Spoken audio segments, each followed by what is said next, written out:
আজ ৯ ডিসেম্বর বেগম রোকেয়া দিবস। খ্যাতিমান বাঙালি সাহিত্যিক, শিক্ষাবিদ, সমাজ সংস্কারক এবং নারী জাগরণের অগ্রদূত বেগম রোকেয়ার জন্ম ও মৃত্যুবার্ষিকী আজ। ১৮৮০ সালের ৯ ডিসেম্বর রংপুরের পায়রাবন্দ গ্রামের এক জমিদার পরিবারে জন্মগ্রহণ করেন তিনি। ১৯৩২ সালের একই দিনে মারা যান এই মহীয়সী।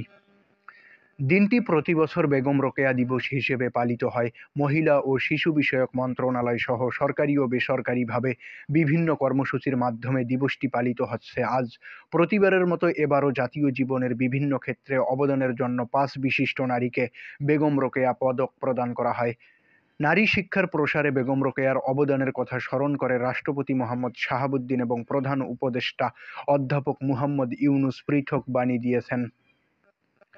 বাণীতে প্রধান উপদেষ্টা বলেন, আমি আশা করি বেগম রোকেয়ার মতো নারীরা নিজ নিজ অবস্থানে থেকে সমাজের সুবিধাবঞ্চিত, নির্যাতিত ও অসহায় নারীদের অবস্থা ও অবস্থান উন্নয়নে কাজ করে বেগম রোকেয়ার স্বপ্ন বাস্তবায়ন করবেন।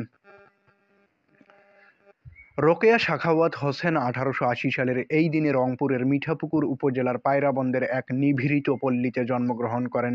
সে সময় মুসলিম সমাজে মেয়েদের লেখাপড়া শেখানোর কোনো প্রচলন ছিল না। তাই প্রাতিষ্ঠানিক শিক্ষা না থাকলেও পরিবারের সবার অগোচরে বড় ভাইয়ের কাছে উর্দু, বাংলা, আরবি ও ফার্সি পড়া ও লেখা শেখেন।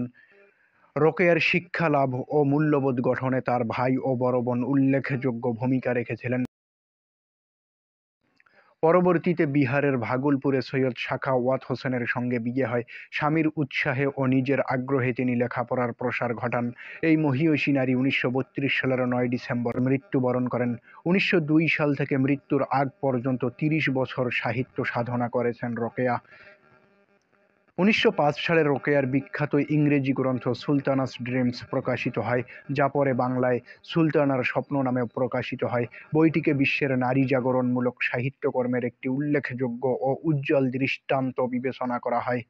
গ্রন্থটি সম্প্রতি জাতিসংঘের শিক্ষা, বিজ্ঞান ও সংস্কৃতি বিষয়ক সংস্থা ইউনেস্কোর ওয়ার্ল্ড মেমোরির তালিকায়ও স্থান পেয়েছে। বেগম রোকেয়া ২০০৪ সালে বিবিসি বাংলার করা জরিপে সর্বকালের সর্বশ্রেষ্ঠ বাঙালির তালিকায় ষষ্ঠ স্থান অর্জন করেন। তার অন্যান্য উল্লেখযোগ্য রচনা হল মতিচুর, পদ্মরাগ, অবরোধবাসিনী ইত্যাদি।